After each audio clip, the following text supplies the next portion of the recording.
You know my name, or at least, you know the names the newspapers gave me.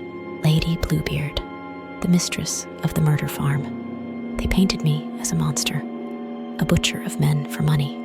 And in a way, they were right. It was always business, but they never told you how my story really began. They never told you about the bone-deep cold of Norway, or the cruelty that taught me the only person you can count on is yourself. They call me a monster, but they never ask what it takes to create one. My life didn't begin as Belle. I was born Brynhild Paulsdatter Storseth in Selbu, Norway. You might think it sounds quaint. Trust me, there's nothing quaint about poverty. We were renters on land that would never be ours, the youngest of 8 children, each one another mouth to feed in a house that was never truly warm. By the time I was 14, I was already working on other farms, herding cattle, my hands raw and cracked from the frost, saving every coin for a ticket to America. People whisper about an incident in my youth, a moment of violence that changed me, that turned my heart to stone. Let them whisper. What I'll tell you is this. I learned a lesson, and I learned it fast. The world isn't kind. It doesn't look out for the weak. It's a place of transactions. You either take, or you are taken from.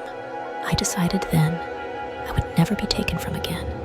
My body, my future, my security, they would be mine, and mine alone to control. I left Norway in 1881. When I arrived in America at Castle Garden, I shed that old life like a snake's skin. I became Belle, and I had one single ambition: to never be poor again. Chicago was a storm of noise, grime, and for someone like me, opportunity. I started as a servant, same as in Norway, but here I could see a path forward. I met a man, Mads Sorensen. He was Norwegian, like me, a kind, simple man. We married in 1884, and my name was Belle Sorensen then. We opened a little candy store, but business was slow. Then, a fire. A terrible tragedy, everyone said. We collected the insurance money. With it, we bought a house. Then, another fire, another insurance payout. It was a simple formula, an investment, an unfortunate setback, and a tidy return. I took in foster children. The papers later accused me of poisoning my own babies for insurance money. They talked about Caroline and Axel, who died from what the doctors called colitis, an illness, you should know, with symptoms almost identical to poisoning. More policies were claimed. These weren't children to me in the way you would understand. They were liabilities. And then, with a little paperwork, they became assets. It's a harsh calculation, I know, but business is often harsh. Then there was Mads, a good man, but his ambition was limited. He had a life insurance policy, and I convinced him to take out a second, larger one. For one single day, July 30th, 1900, both policies happened to be active. On that exact day, Mads died. The cause? An enlarged heart, according to my doctor. His family suspected something, of course. They demanded an inquiry, but it went nowhere. I collected the $8,500, a small fortune at the time. It was enough to finally leave the whispers of Chicago behind and buy a sprawling 40-acre pig farm in LaPorte, Indiana. My real work was about to begin. The farm in LaPorte was my kingdom. Quiet, isolated, perfect for my new venture. I didn't stay single for long. I married a local butcher, Peter Gunness. He came with 2 daughters. One died within a week of our wedding. Just 8 months later, Peter himself had a tragic accident. A heavy sausage grinder, I explained, fell from a high shelf and crushed his skull. Another tragedy. Another insurance check. But insurance was slow, and it drew unwanted questions. I needed a faster, more direct business model. So I turned to the newspapers.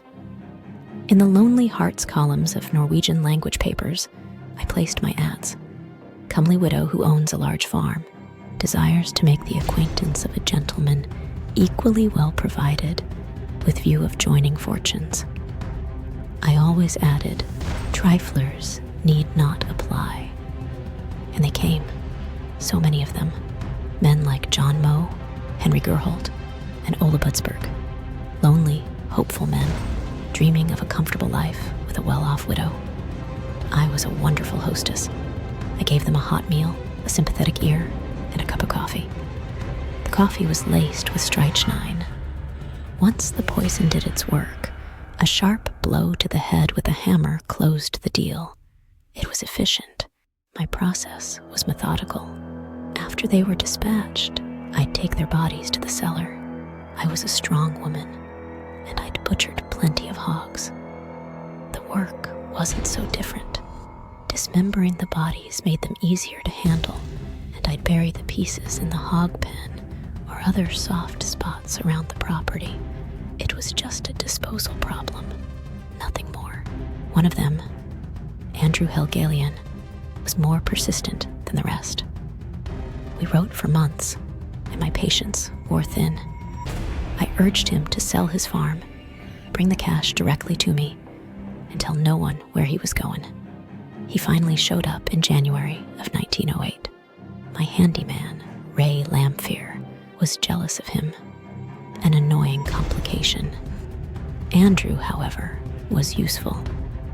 He went to the bank, withdrew his life savings in cash, and handed it to me. He was gone by the next day, but Andrew had a brother, Assel, and Assel started asking questions, first in letters to Andrew, then to me, then to the bank. Questions disrupt business. I knew my time in LaPorte was running out. Any good business person knows when it's time to liquidate assets and move on. By the spring of 1908, the walls were closing in. Assel Helgalian was threatening to come to the farm himself. Ray Lamphere, the handyman I'd fired, was making a nuisance of himself. I'd already tried to have him arrested and declared insane just to discredit him, but it wasn't enough.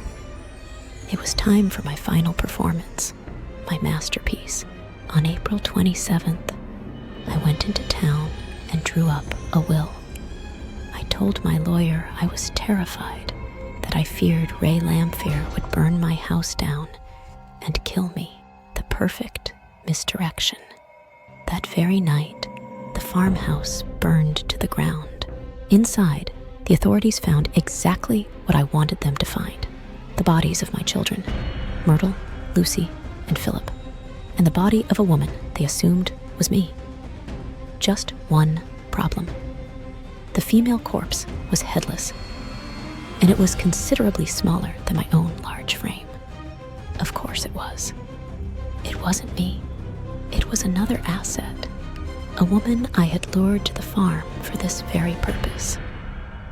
I even made sure my own dental bridge was found in the ashes, just to help them with the identification. While they sifted through the rubble, Assel Helgalian finally arrived. He convinced the new handyman to start digging in the soft dirt of the hog pen. That's when they found his brother, Andrew, packed in a gunny sack. Then they found more and more. The papers went wild. Crowds gathered to watch them unearth parts of more than a dozen people. Though I can tell you the final count was much higher. They arrested Ray Lamphere for murder and arson. He was convicted of arson, but not the murders. How could he be? They couldn't even prove I was dead. He eventually told them everything, that I'd planned it all, that I'd withdrawn my money from the banks, and simply walked away. But by then, it was too late. I was long gone. They say I disappeared without a trace. Some whisper that I became a woman named Esther Carlson, arrested years later in Los Angeles for similar crimes, dying before trial. They'll never know for sure. That is my true victory. I wrote my own story, and I wrote my own ending. The world remembers me as a monster, a Lady Bluebeard who preyed on the innocent. They see the bodies in my yard, and they call me evil. But they don't see the starving girl from Norway. They don't understand that this wasn't about murder. It was about business. I saw a world that would give me nothing, so I took what I needed, not just to survive, but to prosper. I played the game by my own rules, and I won. They call me a monster, but I'll ask you, in my place, what would you have become?